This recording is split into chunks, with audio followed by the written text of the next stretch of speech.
কি দেখতে পাচ্ছ? আমার হাতে একটা নাম্বার লগ আছে। এই যে নাম্বার লগটা দেখতে পাচ্ছ, এখানে আমরা যদি 4টে ডিজিটকে ঠিকভাবে অ্যারেঞ্জ করতে পারি তাহলে এটা খুলে যাবে। সাপোজ ভেবে নাও আমি তোমাদেরকে এই লকটা করে দিয়েছি, সেখানে আমি আমার কোডের মধ্যে যে কোডটা হবে আর কি 4 ডিজিটের, সেখানে বললাম যে 0 থেকে 9-এর মধ্যে যে 4 ডিজিট হবে সেই 4 ডিজিটের মধ্যে আমি যে ডিজিটগুলো নিয়ে লকটা বানিয়েছি সেখানে সব কটা হচ্ছে ডিফারেন্ট। মিনস আমি যেটা বোঝাতে চাইছি তোমাদেরকে, যে কথার কথা আমি তোমাকে দিয়েছি এখানে 1 3 2 5, মানে একই ডিজিট রিপিট হবে না, এরকম ধরে একটা নাম্বার লক দিয়েছি। 1 1 হবে না, আমি যেটা বোঝাতে চাইছি যে এরকম হবে না, একই ডিজিট রিপিট দেইনি, আমি 4খানা ডিজিটই আলাদা আলাদা নিয়েছি, এরকম করে এটাই লক করেছি। তুমি বলতে পারবে যে তুমি এটা ওপেন করতে গেলে তোমাকে কতবার চেষ্টা করতে হবে? বা ধরো সাপোজ আমি এই যে 4খানা ডিজিট দিয়েছি সেই 4খানা ডিজিটের মধ্যে তোমাকে বলে দিলাম যে এর মধ্যে 3টে ডিজিট তোমাকে আমি বলে দিলাম যে আমার যে 3খানা ডিজিট হচ্ছে সেই 3টে ডিজিট হচ্ছে 1 4 3। এবার কি বলতে পারবে যে কিভাবে অ্যারেঞ্জ করবে এখানে যাতে তোমার এটা ওপেন হয়ে যায়? হ্যাঁ, এবার কিন্তু একটু ইজি হয়ে যাবে, তাই না? কেন ইজি হয়ে যাবে? কারণ তুমি বলবে যে স্যার আপনি তো 1 4 3 দিয়ে দিয়েছেন, তাহলে আমি কি করব?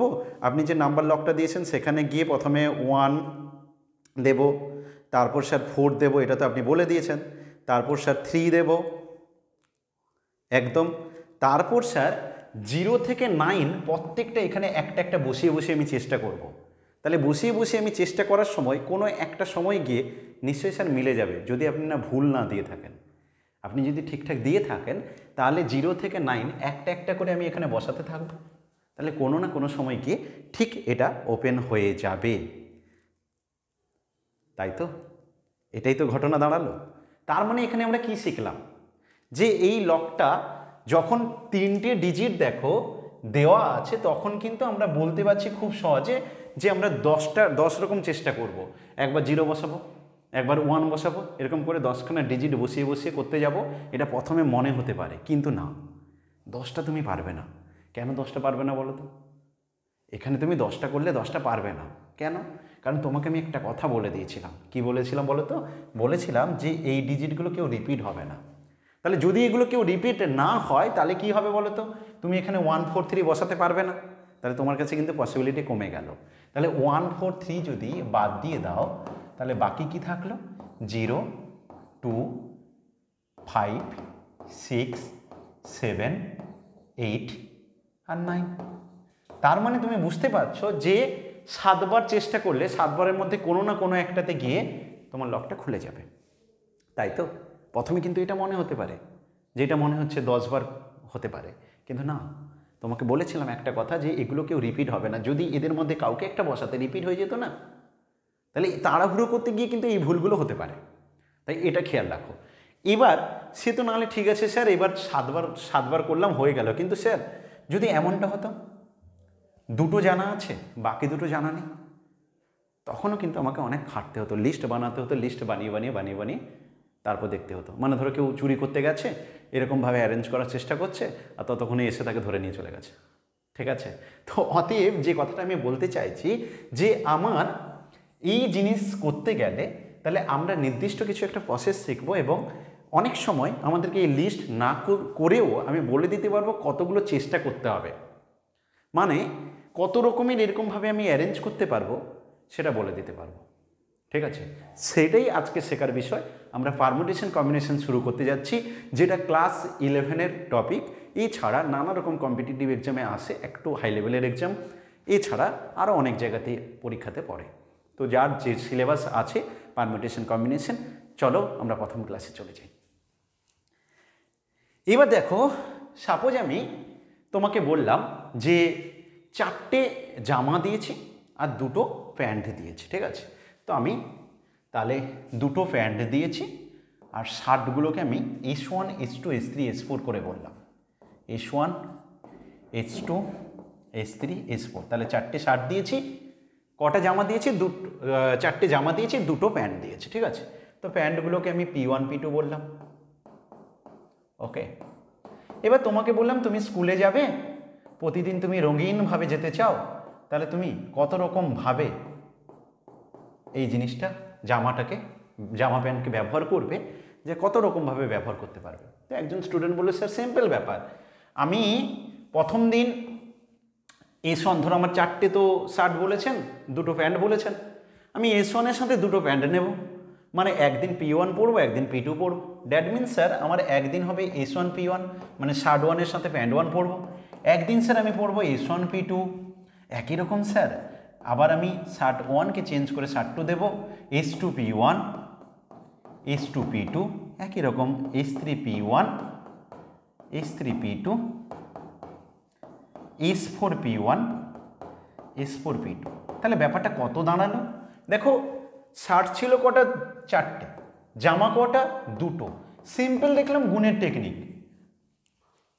সিম্পল মাল্টিপ্লিকেশন, যে মাল্টিপ্লিকেশন করলে পেয়ে যাচ্ছি 8 রকমভাবে, তাই না? 8 রকমভাবে পেয়ে গেলাম, জাস্ট মাল্টিপ্লিকেশন করলাম, হয়ে গেল।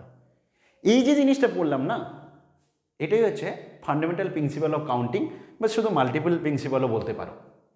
তো আরও একটা উদাহরণ দেওয়া যাক, দেখি তোমরা করতে পারো কিনা। সাপোজ কথার কথা, তোমাকে আমি 2টো ব্যাগ দিলাম, তুমি চেষ্টা করবে কিন্তু আমার সাথে সাথে চেষ্টা করো। 2টো ব্যাগ দিয়েছি, 3টে ধরো টিফিন বক্স দিলাম, 3টে টিফিন বক্স দিলাম, আর ধরো সাপোজ আমি 2টো জল বোতল দিলাম, ওয়াটার বোতল 2টো দিলাম। এবার কোশ্চেন কি তোমার কাছে, যে তুমি কত রকমভাবে অ্যারেঞ্জ করবে, যাতে কিনা ধরো তুমি প্রতিদিন আলাদা আলাদা করে ব্যবহার করতে চাইছো, এরকম কত রকমভাবে অ্যারেঞ্জ করতে পারবে। ঠিক আছে, চলো দেখা যাক। তাহলে একজন স্টুডেন্ট কি করলো, প্রথমে ব্যাগ 1 লিখে নিল আর ব্যাগ 2 লিখে নিল, তারপর বললো স্যার আমি ব্যাগ 1-এর সাথে 3 রকমভাবে আমি টিফিন বক্স নিতে পারি, মানে প্রথম দিন T1 নেব, দ্বিতীয় দিন T2 নেব, তৃতীয় দিন T3 নেব। একই রকম স্যার আমি ব্যাগ 2-র সাথেও তাই করতে পারি, একদিন টিফিন বক্স 1 নেব, একদিন টিফিন বক্স 2 নেব, একদিন স্যার 3 নেব। স্যার আপনি আরও বলেছেন 2টো জলের বোতল দিয়েছেন, তাই তো? তাহলে 2টো জলের বোতল স্যার আমি টিফিন বক্স 1 যখন নেব, একদিন জলের বোতল 1 নম্বরটা নেব, ওয়াটার বোতল 1, একদিন 2 নেব। একই রকম T2-র ক্ষেত্রেও তাই করব।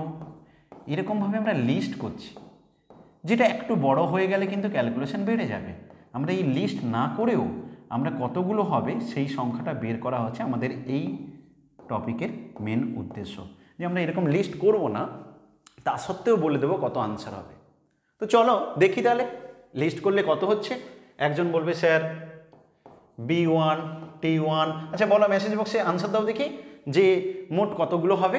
আমি ততক্ষণে লিস্ট করতে থাকছি, B1 T1 W1, একজন বলছে B1 T1 W2, এরকম করে লিস্ট করতে থাকবে। কিন্তু আমি যে শিখিয়েছি সেই জিনিসটা যদি তুমি বলো, তাহলে কি বলবে গো, প্রথমে 2, টিফিন বক্স কটা? 3টে, ওয়াটার বোতল কটা? 2টো, তাহলে অরিজিনালি 12 রকমের হবে না?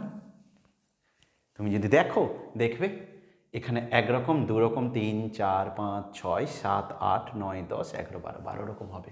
সাজিয়ে নিলে এরকমভাবে 12 রকমের তুমি করতে পারবে। ওকে, তাহলে ফান্ডামেন্টাল প্রিন্সিপাল অফ কাউন্টিং বলতে কি বুঝবো? সিম্পল কথা, কোনো একটা ঘটনা m বার ঘটে গেছে, ঠিক আছে, আর একটা n বার ঘটেছে, তাহলে টোটাল কাউন্টিং কত হবে না mn। একটা m বার আর একটা n বার হয়েছে, যেমন আমি বললাম তোমাকে উদাহরণ দিলাম প্যান্ট আর শার্ট ক্ষেত্রে। দেখো একটা হচ্ছে 4টে আর একটা 2টো, 4 × 2